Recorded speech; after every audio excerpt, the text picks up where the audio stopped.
अब आजा माँ तोर बेटा पुकारे। अब आजा माँ तोर बेटा पुकारे। दुनिया जरती है दाइया सुधरती है। दुनिया हजरत है दाइया सुधरत है। दे दे तोरे चेहरा किनारे। दे दे तोरे चेहरा किनारे। अब आजा माँ तोर बेटा पुकारे। अब आजा माँ तोरे बेटा पुकारे।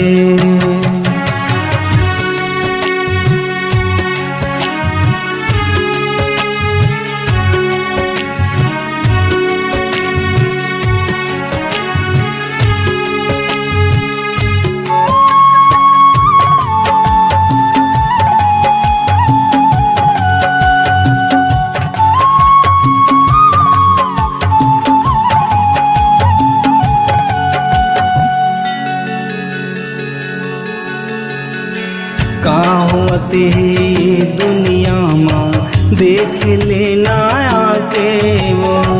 सरग जैसे भारत भुइया पाप की नगरी जनागे वो। पाप की नगरी जनागे हो माया पाप की नगरी जनागे हो। तास जुआ मांस मदिरा नासा नास करागे वो। घर के चाउर दार बेचागे घर मछूत समागे वो। घर माँ छूत समागे हो माया घर माँ छूत समागे हो। तिरिया हरवती है लइका सुसकती है। पिरिया हरवत है लइका सुसकत है। सुख जिंदगी हो राकस भुलागे। सुख जिंदगी हो राकस भुलागे। अब आजा माँ तोर बेटा पुकारे। अब आजा माँ तोर बेटा पुकारे।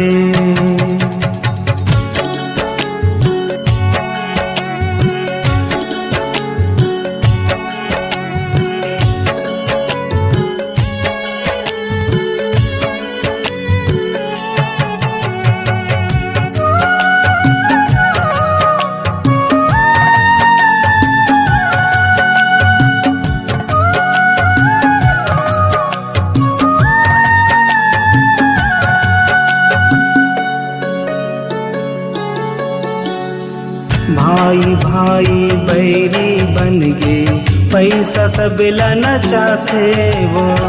तिरिया बुद्ध माँ मती हरा गे ताई दादा लरवाते वो। दाई दादा लरवाते हो माया दाई दादा लरवाते हो। जिन महातारी 9 महीना ले कोरम अपने उठाते वो। वही महातारी बोझा हो गे तर तर आंसू बहाते वो। तर तर आंसू बहाते हो माया तर तर आंसू बहाते हो। का कही के सुनावा का कही के बतावा। का कही के सुनावा का कही के बतावा। छाती मोरे आगे माल सागे। छाती मोरे आगे माल सागे।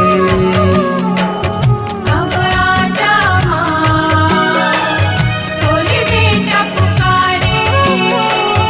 अब आजा माँ तोर बेटा पुकारे।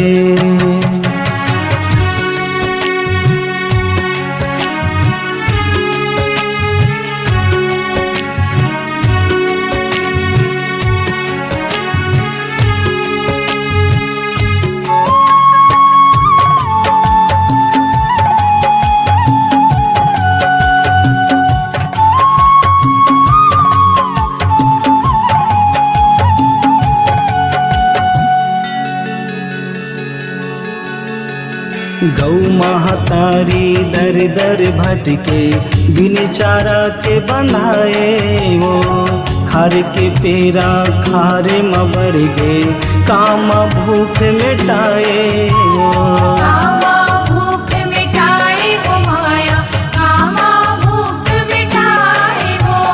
यही सब करनी महामारी कोरोना आए वो मन के तिरले मन के भागे मुँह बांध लुकाए वो मुँह बांध लुकाए हो माया, मुँह बांध लुकाए हो।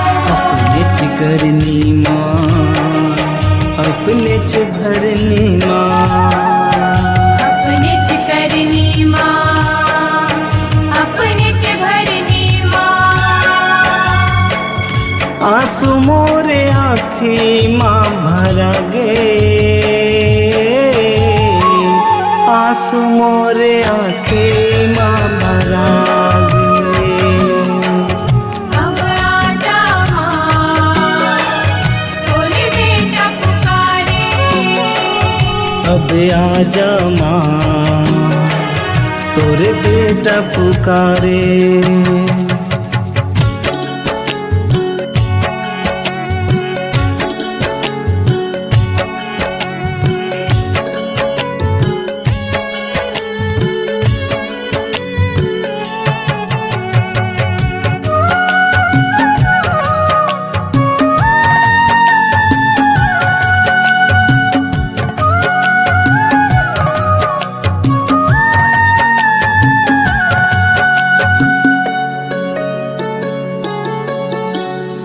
तीनों जुग के भाग जगाए आज हवै तोरे पारी वो तोरे छोड़े अब कोने बचाई तही जगत महतारी वो तहीं जगत महतारी हो माया, तहीं जगत महतारी हो।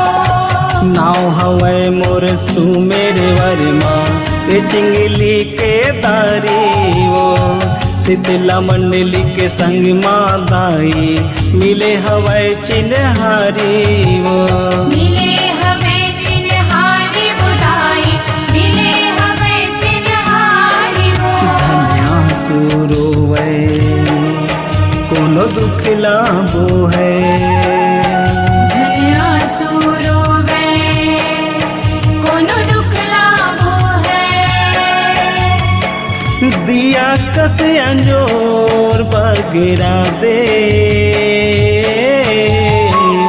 दिया कस अंजोर बगेरा दे